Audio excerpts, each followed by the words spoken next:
നമ്മൾ അതിനപ്പുറത്ത് നിൽക്കുന്നുണ്ട്. ഇവിടുന്ന് ഞാൻ മൈക്കിലൂടെ പറഞ്ഞ മൊയ്തീൻ ഷെയ്ഖ് അവിടുന്ന് കേൾക്കാണെന്ന് വിചാരിക്കുക. ഓ മൊയ്തീൻ ഷെയ്ഖ് സുഖാണോ, ഒന്നിങ്ങ് വന്ന് മൊയ്ലാർക്കൊന്ന് മറുപടി പറയോ എന്ന് ചോദിച്ചാൽ അത് തെറ്റാണ് എന്ന് ഞങ്ങൾ. മരിച്ചുപോയ മൊഹീദ്ദീൻ ഷെയ്ഖ് ഈ മതിലിന്റെ അപ്പുറത്തുണ്ട് എന്ന് വിചാരിച്ചിട്ട് എന്റെ മൈക്കിന്റെ ശബ്ദങ്ങൾ കേൾക്കുന്നുണ്ട് എന്ന് വിചാരിച്ച് ചോദിച്ചാൽ പോലും ശിർക്കല്ല. ഇങ്ങനെ ഉണ്ട്. ആരാപ്പ ശിർക്കിലേക്ക് പോയത്? ആരാപ്പ ഖുറാഫി ആയത്? നിങ്ങൾ കേൾക്കും. മരിച്ചുപോയ മൊയ്തീൻ ഷെയ്ഖ് ഈ മൈക്കിന്റെ പരിധിയിൽ അവിടെ ഉണ്ട് എന്ന് വിചാരിച്ചിട്ട് ചോദിച്ചാൽ അത് തെറ്റല്ല. മൊയ്തീൻ ഷെയ്ഖ് ഒന്ന് വന്നിട്ട് മൗലവിയാർക്ക് മറുപടി പറയാമോ എന്ന് പറയാൻ. ബാക്കി കേട്ടോളി. ഇവിടെ കണ്ണ് കണ്ട് കാണാൻ കഴിയാത്ത ആ പരിധിയിൽ, ശബ്ദം കേൾക്കുന്ന പരിധിയിൽ ആരുണ്ട്? ആ വ്യക്തിയുണ്ട് എങ്കിൽ അയാളോട് ചോദിക്കാം. ഇനി മൂസ മുസ്ലിയാർ തന്നെ പുറത്തേക്ക് പോയി, മൂസ മുസ്ലിയാരെ നിങ്ങൾ പോവുകയാണോ എന്ന് നിങ്ങളെ കാണാതെ ഞാൻ വിളിച്ചു ചോദിച്ചാൽ മൂസ മുസ്ലിയാർ പുറത്തുനിന്ന് ഉത്തരം നൽകിയാലും ഇല്ലെങ്കിലും അതിലൊരു തെറ്റുമില്ല, ഒരു കുറ്റവുമില്ല. അത് ശൗക്കാനി പറഞ്ഞു. നിങ്ങൾ ചോദിക്കും ഇതെന്തേ പണ്ട് പറഞ്ഞു കൊടുക്കാണ്? ഈ പ്രശ്നം ഉണ്ടായതിനു ശേഷം ഞാൻ ഈ കാസറ്റിനെ കണ്ട ഞാൻ അപ്പ വിളിച്ചു പറയും, മനസ്സേ ആ പറഞ്ഞത് തെറ്റാണ്. ഈ ജാതിയൊക്കെ ഇയാള് പറഞ്ഞു വെച്ചിട്ട് ഇയാള് ഇപ്പൊ ഞമ്മക്കെതിരെ യാജിബിരിയിലിരുന്നു. ഇപ്പൊ യാജിബിരിയിൽ ആർക്കാ ഫിറ്റാകുക?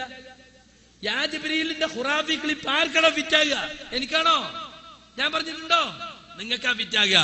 ഇതാണ് മലർന്നു കിടന്ന് മേപ്പോട്ട് തുപ്പുകാരന് നേരെ മുഖത്തേക്ക് തന്നെ ആ തുപ്പല് വരിക. ബൂമറാങ് എന്ന് കേട്ടിട്ടില്ല നിങ്ങള്? ബൂമറാങ് എന്ന് പറഞ്ഞാൽ എന്താ അറിയോ? അങ്ങോട്ട് വിട്ടാ അതേ സ്പീഡിൽ ഇങ്ങോട്ട് വരും. അതാപ്പോ ഇവിടെ ഈ ജാതി ബൂമറാങ് തെളിവുകളാണ് നിങ്ങൾക്ക് ഞങ്ങൾക്കെതിരിൽ ശിർക്ക് ആരോപിക്കാനുള്ളത്. ഇത് മാത്രല്ല, പിന്നെ ഞാൻ ജിന്നിനെ പറഞ്ഞിട്ടില്ല. ഞാൻ അവിടെ മലക്കിനെയും മനുഷ്യനെ പറഞ്ഞിട്ടുള്ളൂ. മലക്കിനെ പറഞ്ഞത് ഹാജറ ബീവി സംഭവത്തിന്റെ അടിസ്ഥാനത്തിലാണ്. ഹാജറ ബീവി സഫയിൽ കയറി ആരെയും കണ്ടില്ല, മറുവയിൽ കയറി ആരെയും കണ്ടില്ല. 7 വട്ടം അങ്ങോട്ടും ഇങ്ങോട്ടും പോയിട്ട് ഒരു മനുഷ്യനെയും കണ്ടില്ല. അപ്പോൾ 7ാമത്തെ വട്ടം ഒരു ശബ്ദം കേട്ടു. അപ്പൊ ആ ശബ്ദത്തോടായി ചോദിച്ചു. അപ്പൊ പിന്നീട് മനസ്സിലാക്കിയത് മലക്കാണ്. അപ്പൊ ശബ്ദം കേൾക്കുന്ന പരിധിയിൽ മലക്കുണ്ടെന്ന് വിചാരിച്ച് ചോദിക്കാം.